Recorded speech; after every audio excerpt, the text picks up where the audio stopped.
পুরনিয়োগ দুর্নীতি মামলায় ইডির হাতে গ্রেফতার সুজিত বসু।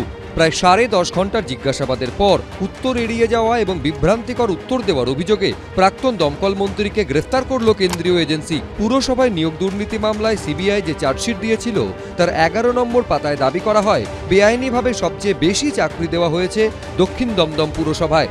2014 সালের পর সেখানে 329 জনের নিয়োগ হয়েছে টাকার বিনিময়ে। কেন্দ্রীয় এজেন্সি দাবি করে করোনাকালে তৃণমূল পরিচালিত দক্ষিণ দমদম পুরসভায় এভাবেই একসঙ্গে চাকরি হয়েছিল 29 জনের।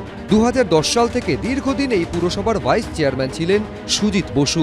ইডি সূত্রে দাবি সুজিত বসুর সুপারিশে বিভিন্ন পদে 150 জনের চাকরি হয়। ইডি সূত্রের খবর, এখন পর্যন্ত তাদের কাছে যে তথ্য রয়েছে, যে প্রমাণ রয়েছে, সেখানে দেখা যাচ্ছে সুজিত বসুর রিকমেন্ডেশনে দক্ষিণ দমদম পুরসভায় 150 জনের চাকরি হয়েছিল। 2-1 জন নয়, 10-12 জন নয়, 150 জন, অর্থাৎ 150 জনের চাকরি হয়েছিল একাধিক পদে। এবং শুধুমাত্র দক্ষিণ দমদম পুরসভায় তিনি ভাইস চেয়ারম্যান ছিলেন তখন নয়, তিনি যখন এমএলএ হয়ে যান, বিধায়ক হয়ে যান, তখনও কিন্তু তিনি রিকমেন্ডেশন করেন এবং তারপর একাধিক ব্যক্তিদের চাকরি হয়। ইডি সূত্রে দাবি বিধায়ক থাকাকালীনও সুজিত বসুর সুপারিশে বহু চাকরি হয়েছে।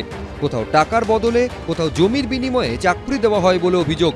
ইডি সূত্রে দাবি অনেক ক্ষেত্রেই দেখা যায় জমির জন্য কোনো টাকা নেওয়া হয়নি, তার বদলে পরিবারের 2-3 জনের চাকরি হয়েছে দক্ষিণ দমদম পুরসভায়।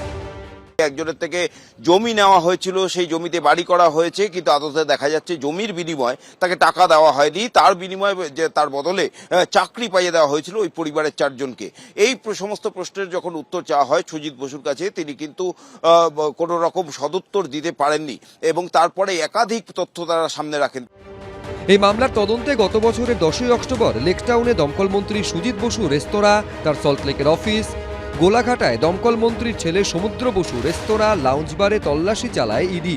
সুজিত বসুর স্ত্রী, পুত্র, কন্যা ও জামাইকেও জিজ্ঞাসাবাদ করে এনফোর্সমেন্ট ডিরেক্টরেট। সোমবার সকালেও সুজিত বসুর সঙ্গে ইডি দফতরে যান তার ছেলে সমুদ্র বসু। প্রায় 10.5 ঘন্টা জিজ্ঞাসাবাদের পর সুজিত বসুকে গ্রেফতার করে ইডি। প্রকাশ সিনহা, ব্রতদেব ভট্টাচার্য, অনির্বাণ বিশ্বাস, এবিপি আনন্দ।